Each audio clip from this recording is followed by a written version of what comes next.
జై శ్రీరామ్ అందరికీ నమస్కారం. వెల్కమ్ టు న్యూస్ అఖండ. నేను మీ కస్తూరి శ్రీధర్.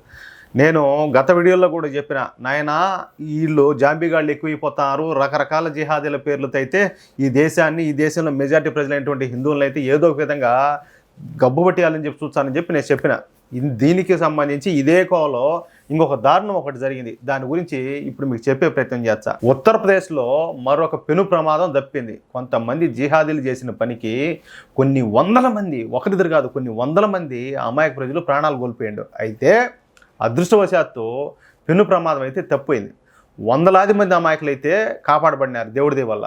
మన దేశంలో పుట్టి, మన దేశంలో పెరిగి, మన దేశంలో చదువుకుంటా, మన దేశంలో పందులు తిన్నట్టు తింటా కూడా, మన దేశంలో అమలు చేసేటటువంటి ఈ ఉచిత పథకాలను దొబ్బుకు తింటా కూడా మన దేశంలో దేశ వ్యతిరేక కార్యకలాపాలు నిర్వహిస్తున్న వాళ్ళు చాలామంది ఉన్నారు. వాళ్ళు ఎవరో మీకు కూడా బాగా తెలుసు. వాళ్ళను జిహాదీలు అనాలా, లేకపోతే జాంబీలు అనాలా, సైకోగాళ్ళు అనాలా, పొరంబోకు ముండా కొడుకులు అనాలా, ఏమనాలో కూడా నాకు అర్థం కావడంలా. ఏమనాలో మీరు కూడా ఆలోచించండి. మీరు ఈ అభిప్రాయం ఏదో కామెంట్ రూపంలో తెలియజేయండి. మన దేశంలో ఈ మధ్య అప్పుడప్పుడు ఏంటంటే తరచుగా ఈ రైలు ప్రమాదాలు జరుగుతుండే సంగతి మీకు కూడా బాగా తెలుసు. అయితే ఈ రైలు ప్రమాదాలకు కారణము రైలు పట్టాలు తప్పిపోవడం. అయితే ఈ రైళ్ళు ఇలా పట్టాలు తప్పేలా జిహాదీలు కొన్ని కుట్రల పనుల్ని వాటిని అయితే అమలు చేస్తారు. ఆ ప్లాన్లన్నిట్లు కూడా ఈ రైలు పట్టాల దగ్గర అయితే ఈ నట్లు తీసేసేది, ఈ బోర్డులు తీసేసేది, ఈ ఇనపోస్తులు ఉంటాయి కదా అవన్నీ పెట్టేది, లేకపోతే రైలు పట్టాలపై ఈ చక్రాలు జారిపెట్టేట్టు వాటిలో కూడా ఏమి తెలివితేటలు చూడండి. ఏదో కొన్ని ఇది కొత్త టెక్నాలజీ అనమాట, ఈ కెమికల్స్ ఉంటాయంట, ఏది ఆ పైన పెడితే జారిపోతాయి. అన్నీ కూడా ప్రయోగాలు చేస్తున్నారు. ఏది ఈ ట్రైన్ యాక్సిడెంట్లు అయ్యేదానికి.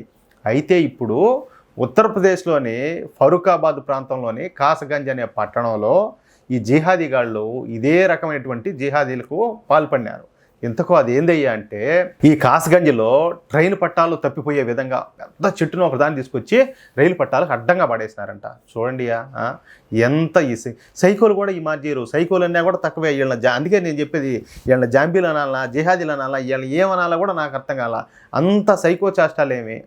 ఇప్పుడు ఆ ట్రైన్లో ఉండేవాళ్ళు ఓళ్ళు మనుషులే కదా, కాదు వీళ్ళకు ఉండేట్టే కదా వాళ్ళకు కుటుంబాలు ఉంటాయి. ఏమంతా పైశాచికత్వం ఏమంటాలే. రైలు ఈ టర్నింగ్ తిరిగే ప్రదేశంలో ఈ రైలు పట్టాలపై ఇలా చెట్టును పట్టాలపై పడేయడంతో రైలు డ్రైవర్కు ఆ చెట్టు కనపడలేదంట. అంటే మనం కూడా చూస్తూ ఉంటాం రైలు పోయేటప్పుడు ఏంటంటే అక్కడక్కడ టర్న్ అవుతూ ఉంటుంది, అలాంటి చోట అనమాట. రైలు డ్రైవర్కు ఆ చెట్టు కనిపించలా. తీరా రైలు వేగంగా వచ్చిన తర్వాత ఆ చెట్టు కొమ్మలు ఏంటంటే ఆ స్పీడ్కు మొత్తం ఆ రైలు ఇంజిన్ లెక్కలో దూరిపోయినాయంట. పెద్ద శబ్దం వస్తా రైలు ఆగిపోయింది. రైలు డ్రైవరు ఎలాగోలా మేనేజ్ చేసి రైలు అయితే పట్టాలు తప్పకుండా ఎట్టో ఒకటైతే మేనేజ్ చేసినాడు. అదే చెప్పేది, అదృష్టం దేవుడిదే అనేది అదే. లేదంటే 100 కిలోమీటర్ల వేగంతో వస్తూ ఉండే ఆ రైలు ఏ మాత్రం పట్టాలు తప్పినా కూడా ఆ రైలు మొత్తం పోయి ఆ పక్కన ఏదో చెరువు కూడా ఒకటి ఉన్నిందంట, ఆ చెరువులో పడిపోయిండు. అదే జరిగిందంటే ఊహకందని రీతిలో పెద్ద ఎత్తున అయితే ప్రాణ నష్టం జరిగిండు. దేవుని దయ మూలంగా ఆ రైలు పట్టాలైతే ఎట్నో మన టైం బాగుంది తప్పలా. అయితే ఈ విషయాన్ని గవర్నమెంట్ రైల్వే పోలీసు అలాగే ఈ ఆర్పిఎఫ్ అని ఉంటారనమాట, రైల్వే ప్రొటెక్షన్ ఫోర్స్లో, వీళ్ళు సీరియస్గా తీసుకున్నారు. ఈ కాసగంజ్లోని స్థానిక పోలీసుల సాయంతో ఈ పని చేసినటువంటి జిహాదీలను ఒక్కొక్కరిని వెతికి పట్టుకొని వాళ్ళనైతే సినిమాలో చూపించినట్టుగా ఉరికి కొడతారు. ఏదలా పెట్టి. ఏదైనా సరే ఇది తీవ్రమైన అంశం. ఇలాంటి పనులు చేసే వాళ్ళను ఖచ్చితంగా వాళ్ళకైతే మరణ శిక్ష అయితే సరైన శిక్ష అని చెప్పేసి న్యూస్ అక్కడ అయితే నమ్ముతుంది. మీ అభిప్రాయం కూడా ఇదే అని చెప్పేసి నేను భావిస్తా ఉన్నా. ఇంకొక విషయం ఏంటంటే, అదేదో పెద్దోళ్ళు చెప్తారు ఏది చేసేవాడు ఆదానే పోతాడు అన్నట్టు. నా దృష్టిలో ఏంటంటే ఇటోళ్ళు ఏంది వాళ్ళ ఉద్దేశం, ఆ రైలు ప్రయాణికులను అయితే ప్రాణాలు తీయాలనే కదా వీళ్ళ టార్గెట్. వీళ్ళని కూడా దబ్బుకొచ్చి ఆ రైలు పట్టాలకు కట్టేసి దీన్ని ఎక్క ఆమె రైలు బనియాల. అది కథ. అప్పటికి కానీ ఇట్లాంటి ఆలోచన ఇంకొకటి వచ్చిందంటే వాళ్ళ తెలియకుండానే ప్యాంట్లోంచి అట్టే డ్రాపులుగా కారుతుంది. ఏది ఉచ్చ అట్లా. ఈ వీడియోపై మీ యొక్క అమూల్యమైన అభిప్రాయాలను దయచేసి ప్రతి ఒక్కరు కూడా ఖచ్చితంగా కామెంట్ రూపంలో తెలియజేయాలని చెప్పి కోరుకుంటూ, అలాగే ఈ వీడియో నచ్చితే లైక్ చేయడంతో పాటు మీకు ఎంతమందికి వీలైతే అంతమందికి షేర్ చేయండి. అట్లాగే మన ఛానల్ ఇంతవరకు ఎవరైనా కూడా సబ్స్క్రైబ్ చేసుకోకపోతే ప్లీజ్ ప్రతి ఒక్కరు కూడా మన ఛానల్ సబ్స్క్రైబ్ చేసుకోండి, మమ్మల్ని సపోర్ట్ చేయండి.